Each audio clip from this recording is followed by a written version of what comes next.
मंत्री जी कहते हैं अभी तो पाकिस्तान के वोट की गिनती हुई है तो हम हार रहे हैं।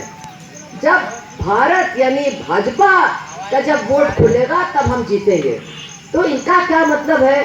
इन्होंने देश की जनता को बांट के रखा है और ये मान के चल रहे हैं कि हमारे यहाँ जो नागरिक हैं वो आपस में लड़े, आपस में युद्ध करें और वो जीतते रहे। लेकिन कल घोसी में क्या हुआ? सारे लोगों ने कहा ना हम पाकिस्तानी ना हम भाजपाई, हम सब भारतीय हैं, इंडियन हैं और हम तुमको वोट नहीं देंगे। और 64,000 वोटों से सपा का जो उम्मीदवार था उसकी जीत वहां पर दर्ज हुई है, जिसमें सब है 42,000 64 मिला 42,000 चलो जितना भी हो, मतलब जितना वोट भाजपा को मिला उससे दूना वोट का अंतर है। और उस अंतर से सपा का कैंडिडेट जो केवल सपा का ही नहीं, अब उसको भी वो कुछ गोलमोल इधर उधर करेंगे, वो छोड़िए बात। अब आप देख लीजिए कि हर 10 साल में हमारे देश की जनता की गिनती होती थी। अब आप कहोगे गिनती से क्या होगा, हमको क्या मिलेगा? अरे गिनती से ये होता है कि हर 10 साल में जो 2 साल का बच्चा था वो 12 साल का हो जाता है, जो 5 साल का बच्चा था वो 15 साल का हो जाता है। क्या मतलब इसका? कि अगर आपके घर में 2 बच्चे थे जो 5-5, 6-6 साल के थे, अगर वो 15 साल के 16 साल के हो जाएंगे तो उनका नाम भी आपके राशन कार्ड में जुड़ जाएगा। तो जितना आपको राशन मिलता है उससे ज्यादा राशन देना पड़ेगा, क्योंकि गरीबों के घर के बच्चे बड़े हो रहे हैं, उनको खाने के लिए अनाज और मिलेगा। लेकिन ये सरकार क्या कर रही है आप समझिए, समझने की कोशिश कीजिए क्या कर रही है।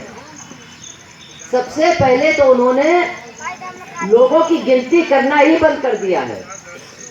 2021 में यानी 2 साल पहले पूरे देश की गिनती होनी चाहिए थी, लेकिन इस सरकार ने वो गिनती नहीं की।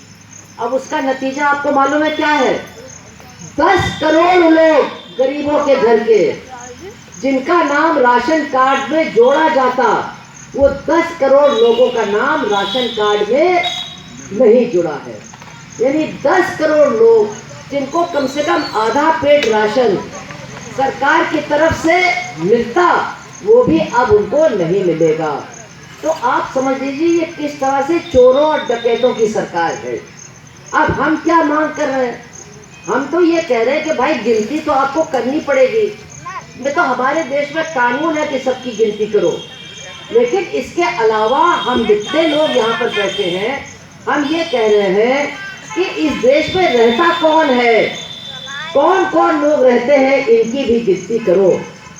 किस जात के लोग रहते हैं ये भी हमको बताओ। ये हम क्यों कह रहे हैं? क्योंकि हमारे देश में जो दलित जाति के हैं, अरे आपस में बातचीत न करो, सुन लो, फिर अगर कुछ बोलना हो तो पूछ लो। तो जो गिनती हम कह रहे हैं सबकी गिनती तो करो, लेकिन उनसे ये भी पूछो कि तुम्हारी जात क्या है, और जो जात वो बताए वो जात उसमें लिखो। ये बात उसमें क्या लिखा है? दिक्कत ये है कि हमारे देश के लोगों को अनपढ़ जानबूझ करके रखा है, ताकि उनको पता ही न चले कि हमारे लिए कानून क्या बना है, हमारे अधिकार क्या है।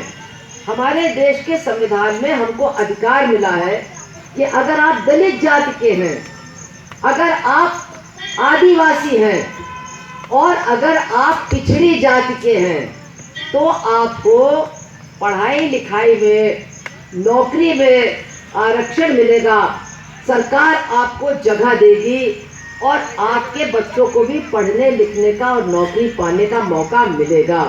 आपके समझ में आई ये बात? अब कई सालों तक तो हमारे देश में केवल जो आदिवासी और जो दलित थे उनको ही आरक्षण मिला, लेकिन मांग बराबर उठती रही कि जो पिछड़ी जात के लोग हैं, जो ओबीसी हैं, उनको भी आरक्षण मिलना चाहिए। और जब 1989 में विश्वनाथ प्रताप सिंह प्रधानमंत्री बने